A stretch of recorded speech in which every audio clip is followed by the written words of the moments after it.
Hey guys, welcome back to Godzillathon. I'm your host, SB Goji fan, and I'm back again. Just it's been a few days for me to come back for Godzillathon, and I'm feeling a lot better today. Hooray! So yeah, I think I might post instead of two this month, I'll probably post three Godzilla movies on here, and well, not this week, just for this month, and maybe next month I'll do just like this month, or I could do two. But I really want to get this done before Godzilla 2. So yeah, here we go. We are now on episode 3, and this is the remake. I mean, this is the movie that people consider the best crossover ever. Godzilla or King Kong versus Godzilla. I'm sorry. King Kong versus Godzilla. What do I think about this movie? I love it. I only saw the Japanese version. I did not see the American version. Um, guys, I think you need to post your comments. Is the American version better or worse than the version I actually watched, the Japanese version? Um, cause like when I saw King Kong versus Godzilla, I really loved it. It's just so good. It's so good. I mean, I think you guys need to know that. I think we all need to know that, or we all know that the 2020 is already happening. So I will get to that in a moment. But anyways, this movie is just amazing. It's so good. I think if there are any of you out there who have not seen King Kong versus Godzilla, I think you should actually watch it. I mean, so and also this is D-Man 1954's favorite movie of all time. I think Gojira is his favorite, but I think he said this is actually his favorite. I mean, who knows? And Zazubar's favorite movie, I guess. I mean, there's a few YouTubers I believe that say this is their favorite. I mean, not my favorite, which I'll get to that like in a future episode. Say it's my favorite. So yeah. Anyways, it's pretty good. Okay. All right, let's begin. So it starts out with this opening theme, which has one of the best Akira Ifukube soundtracks in the Showa era. And actually, this song was remastered during episode 22 or 20, or I don't know which episode that was, but that was Godzilla vs. Destroyer. That it got remastered just like the Gojira song that combined into one. This theme for King Kong vs. Godzilla, it was just amazing. I mean, I love the song. It's just awesome. And then we open up to like the Earth news or some crap like that. I mean, I don't even remember.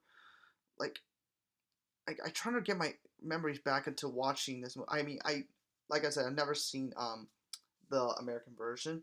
Um, I mean, and so during like all the stuff that's going around with Mr. Toka play Mr. Toka played by I'm trying to think um forget it. I don't even remember the actor's name. Um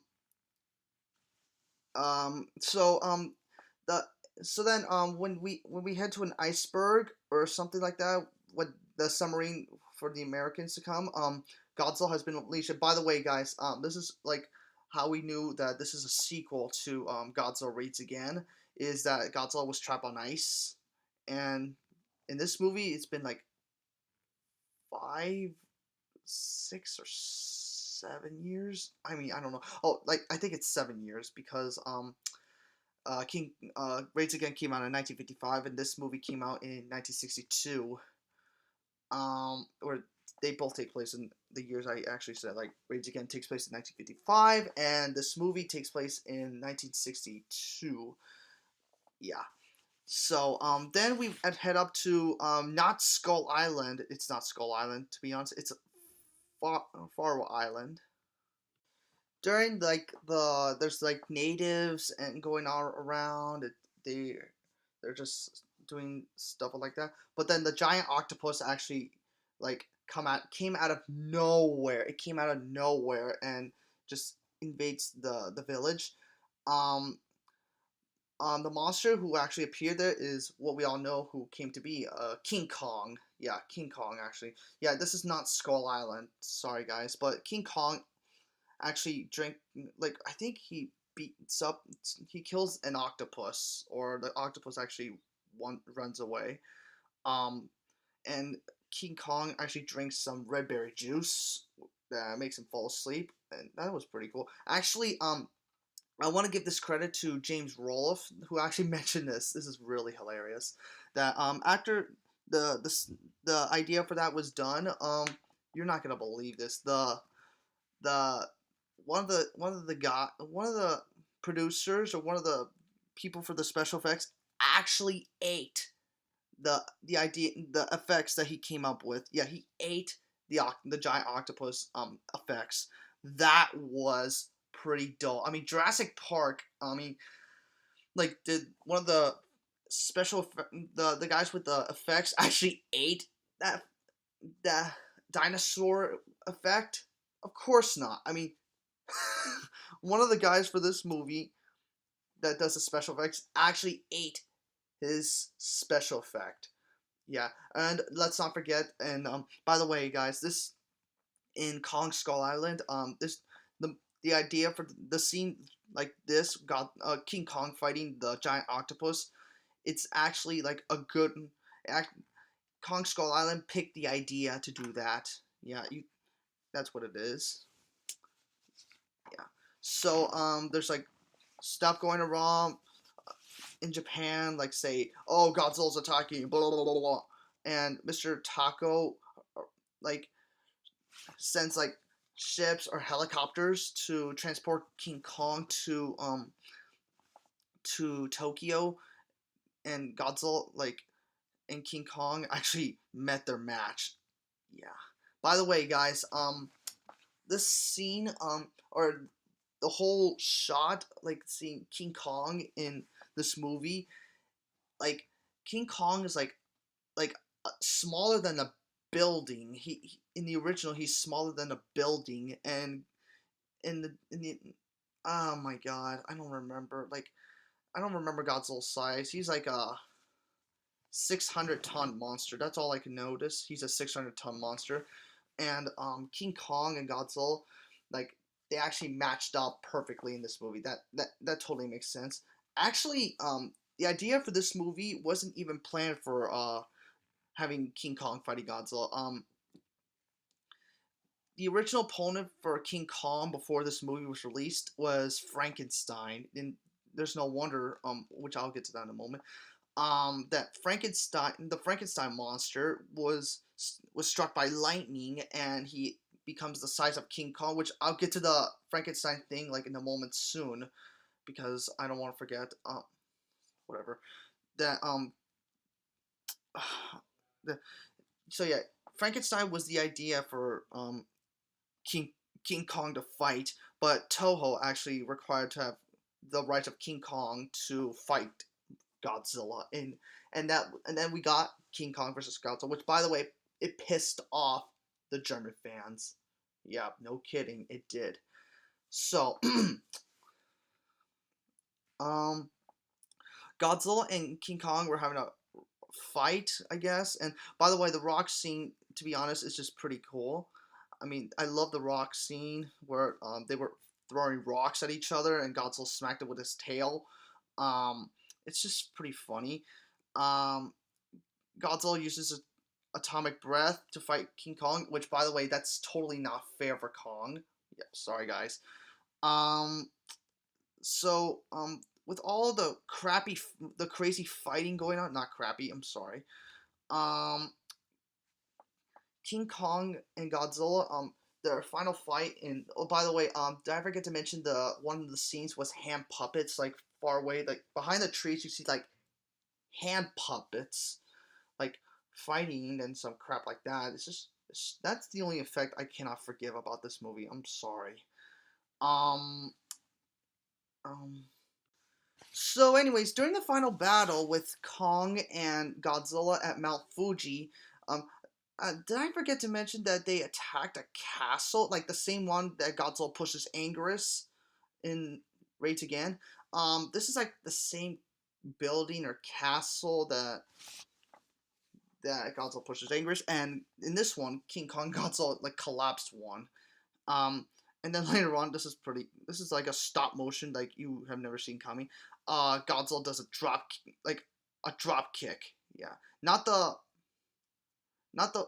I kind of want to. Actually, I don't want to call this a drop kick. I'd rather call this a jump kick because Godzilla actually jumps like a little bit. That's actually a stop motion, and it's pretty cool. The drop kick is something else, which I'll get to that in episode 13. Um, so Godzilla like like pushes a bunch of rocks like to put them on top of Kong, like uses it with his tail and stuff, and Kong cannot get up, so that makes sure it's like Godzilla actually wins. Yay! Godzilla is a winner again. But wait, no, wrong again. King Kong was actually struck by lightning, and it recharges Kong to become stronger. By the way, this is what I mentioned. Why it was only meant for Frankenstein is that King Kong was actually struck by lightning, and it makes him stronger. That's a Frankenstein thing. Actually, Godzilla had the same. It came up to be the same idea for Godzilla, which that's later on, not in this movie. So King Kong and Godzilla were having a throwback into the for like a big battle in this movie, and they fall into the Pacific Ocean, which by the way it was a pretty funny moment. And later on you see King Kong coming out of the river, like he swims away. By the way, guys, this is here comes the theory I came up with. I think the winner for this movie is a tie. Yeah, I think it's a tie because none of these monsters die. Um, the reason Here's my reason. I think King Kong came out of the river or came out of the ocean to swim away is because he's a cow. He swims away from that. Godzilla actually scares the crap out of him. Like Godzilla will tell him to just go away, and then Godzilla actually falls asleep or something like that. King Kong, but the truth is that King Kong actually like thinks that he beaten Godzilla, which he did not. Um, yeah, I guess that's what it is, and people are thinking that, and the military actually decides to let Kong go away, but they need to continue their search on Godzilla like later on. But that takes 2 years later, which I'll get to that next episode. So that's the end of the movie. So what I think, I love this movie a lot. I still need to watch the American version. Like, I don't know. I just hope it's awesome. I hope it's good, and maybe it'll be better, maybe not. But the reason I don't think I could see it is because they just threw in American actors. Like it's just like Gojira with Raymond Burr, but this one I have no idea. Ugh. I don't know, people. It's just that.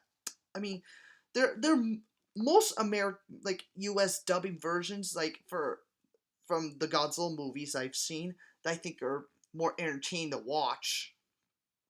I mean, guys, it's this is my own opinion, right? This is my own opinion. Yeah. So, what I think of this movie, it's really fun to watch, and Ishiro Honda really killed it again. Yep, he did a really good job with this movie. I think Ishiro Honda was just doing a lot of things. Like his idea for monster movies was just brilliant. It's just brilliant. Akira Fukube's music, I love it. Mostly the theme song and the fight between Godzilla and Kong, and Godzilla's theme when he comes out like dun dun dun dun dun dun dun dun dun dun dun dun dun dun dun dun. That was just awesome. Yeah. But that the end tone actually changed into a little slower in the next movie. Yeah, yeah, it does. It changes a lot. So, the designs of the monsters. I think I want to start with King Kong. Also, like the characters. Let me be honest with King Kong's design. It's not the worst design I've ever seen for King Kong, but the design for him just looks terrible. It got updated in King Kong Escapes. It does, but like there's a little bit like changes for between this movie and King Kong Escapes. Like there's changes. Um, I mean, I he was supposed to look like the gorilla, like we all love. Like King Kong is supposed to be a gorilla, like we seen in the original 1933 version. 1933 film. Um, yeah, the movie. But this movie, that movie he looks like a gorilla, and in Son of Kong, I believe that's a sequel to the 1933's film. I don't know. King Kong never appeared in that movie, but this movie, he looks like the Bigfoot. I'm sorry, guys, but he totally looks like the Bigfoot instead of a gorilla himself. But he doesn't look that bad. I mean, people consider like the the 2017 Kong Skull Island looks like the Bigfoot, but not this. Come on, give me a break. Give me a break, people. Um, yeah, that's what I think. And Godzilla's design. I love his design a lot. He looks really muscular in this movie, and he's green, like tone green, tone gray. I don't know, but he still looks really good. This makes Roland Emmerich's Zilla '98 look more like a piece of crap to look at, because he just looks like a iguana. But this version looks more like the one we expected, and I love that grin on his face. Like, is that a grin? There's a grin on his face. Like, really, it does. And also, I forgot to mention, I like the part when I think after he beats King Kong, he starts clapping. It's just pretty funny. Um, yeah, I guess that's what it is. But he doesn't look bad, and this is the only movie that keeps that this is the only movie that we get to see this design. And it kind of disappoints me, but hey, the next movie's design isn't too bad. It's not too bad. So what do I think? So showing this to people who are not Godzilla fans, I think you should. I think you should. And the remake that's happening in 2020, you people are thinking, who's actually gonna win? And I'm gonna say Godzilla himself, because one, he's bigger. Second, he's the most pop culture monster we all love, like around the world. Yeah, that's what I think of for him. So I'm giving this movie a 8.5 out of 10. And oh, by the way, guys, before I want to end this video, I just want to say something for the 2020 rematch movie. It's for casting, like adding actors. If there's any actor that I wanted to see in that movie, excluding Ken Watanabe, Sally Hawkins, and Millie Bobby Brown, they're absolutely returning after Godzilla 2.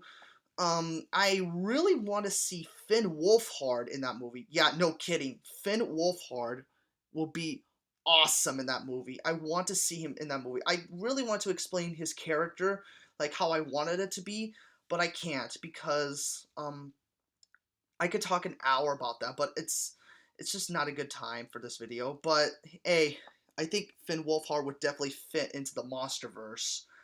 So yeah, that's it, guys, and I'll see you in the next video. So see ya.